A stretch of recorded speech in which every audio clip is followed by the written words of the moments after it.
Hey guys, Lytane here, and how do you choose games? Do you buy them from publishers you respect? Maybe it's a series that you've liked and has a good reputation. Maybe it's purely from the gameplay, or perhaps the review scores.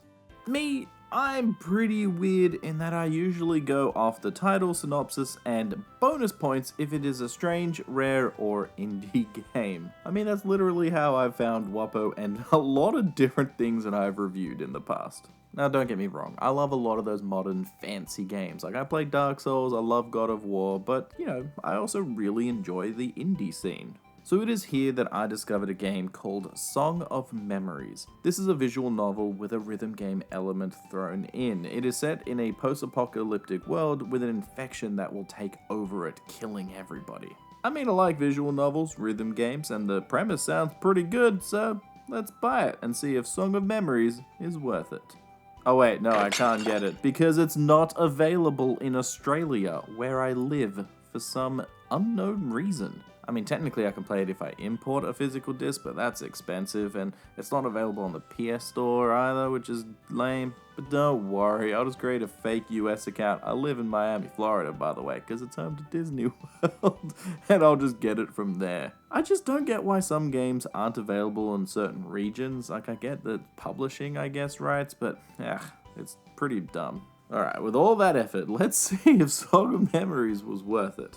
Song of Memories is exactly like I described, a visual novel game with rhythm elements. Most of the time you're playing as the main character and you get presented with an abundance of choices. All of these boil down to who you want to spend time with and eventually romance. Yeah, it turns out to be one of those types of visual novels, the harem ones. Well, should have guessed it with that cover, darn. So one good thing here is that the MC does have his own personality. He isn't just a blank slate. He is a little bland at times, but it's better than nothing. His main character trait is that he wants the best for all of his friends, and of course, all of them love him. He's just completely oblivious to the fact. Pretty standard for this style of story, actually. So let's talk about the 6 main women that you can woo. The first is Canon, a childhood friend that has been in and out of hospital her whole life because of some vague, never explained illness. She is softly spoken and not assertive, but wants to be part of life and advance because who knows how long she has left. Yuno is the other childhood friend and gymnast. She is way too nice, but puts too much pressure on herself to fulfill an oath to Canon. Satsuki is the tsundere of the game, who happens to be Yuno's best friend. She is this way because she has some troubles at home. Her other trait is that she really wants Yuno to succeed at everything because Yuno's like her only friend. Natsumi is the shy, awkward girl that no one really talks to, but is cute. I think the only reason she loves you is that you did talk to her. Akira is an older lady that came to town in order to research the strange infection that's going about the town, and thinks that the MC might be connected to it. She is strong-willed and smart, but has no people skills. Finally, there's Fuka, your adopted sister. You heard that right. One of your love interests is your adopted sister. I know they aren't actually related, and there isn't anything technically wrong with that, but it is just icky. The troubling part is Fuka doesn't even know she's adopted and has been raised since she was a baby in this family, so why does she have feelings for her brother? It's a little gross, and it's definitely my least favorite route to go down. There's also the Makoto. He's like your boy best friend, but he's a big perv, and you can spend time with him, and it does unlock another ending. And that's mostly it. You go about your school life with kinda normal problems, and some strange things happen for sure, like the occasional monster, which you have to fight with music. Oh yeah, it's a rhythm game as well. Well, so you have this thing called a D5, which is like these AI girls that sing to cause damage to the monsters, and this is where the rhythm game comes in, but that's barely a game. All you have to do is press a single button to the beat, and aside from the tutorial, I think there's only one fight that you have to do, as you can skip literally every other one in the game. The crazy thing is, you still get experience for skipping the songs and level up, unlocking new songs to play. Now, I like that the game does not force me to play a rhythm game if I just want to listen to the story, but at the same time, I bought the game knowing that there was a rhythm part attached to it. It just makes that gameplay feel very stupid and irrelevant and a little boring, which is why I ended up skipping a lot of it. Then about 2/3 of the way into the story, you will be hit by the apocalypse.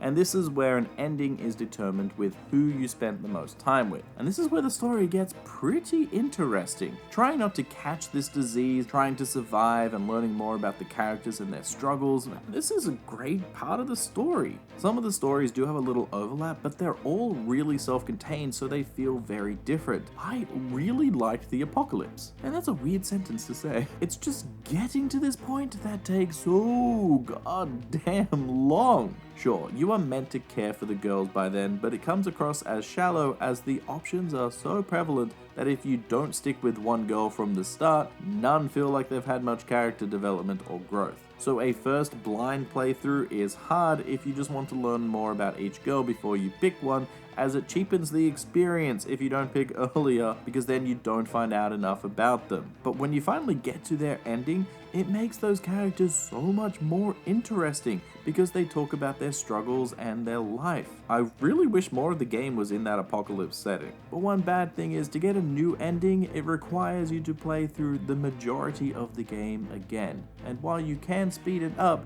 it does still take some time. This is done so you spend enough time with the new girl in order to raise the flag for their ending. And while yes, you can skip through all of this, it deters from the visual novel aspect where you want to learn more about them, and I read everything. As per usual, I also went for the platinum, and there is one trophy that has you unlocking every single choice and route, and that can be annoying even with a guide. But as an aside, I really like these trophy icons. That's pretty creative. To bring this all together is the music and art, and I have to say the music is okay. It's catchy in the right places, but as I skipped most of the boring music fights, I didn't hear a lot of the J-pop, which is sad. Going back and listening to it outside of the game, and it's alright, you know, it's catchy. It's not great, but it's good. For a game about music though, I expected a little bit more for the soundtrack. Lastly, the visuals are just, alright. Each character is well drawn and has a variety of expressions and costumes and poses. The characters aren't static either, but you may have noticed that they are busty, and that's a lot of development for a 16-year-old girl. Also, there's bounce physics. Yep, of course they do. And just like any good visual novel out there, it has a set of special images that you can get, and as you'd expect, many of them are not safe for work. YouTube will definitely not let me show them. Now, while some make story sense and are at least tasteful, many of them are not. They definitely know their target audience, that's for sure. In my opinion, Song of Memories is not worth it. With an interesting idea, it just takes too long to become interesting. The characters are alright, though nothing amazing, and there is just too much eroge for me. The music was just okay, and the art and characters are all nice, but not amazing. I'll say that each girl is at least interesting at the very least, with good dialogue and interactions, and all of them shine in the apocalypse. Sadly, it's just too boring to wait for the end of the world. So what did you think of Song of Memories? Did you like it? Did you hate it? And if you did play it, who was your favorite girl? Mine was a tie between Canon, the kind of true ending girl you're supposed to get with, I guess, and Akira, as she had actual history and her story was pretty interesting. Maybe I simp for older nerds. No idea. Just don't read too much into that. Hey, I'm a married man, okay? Anyways, don't forget to like and subscribe, and I'll see you guys next time. Bye!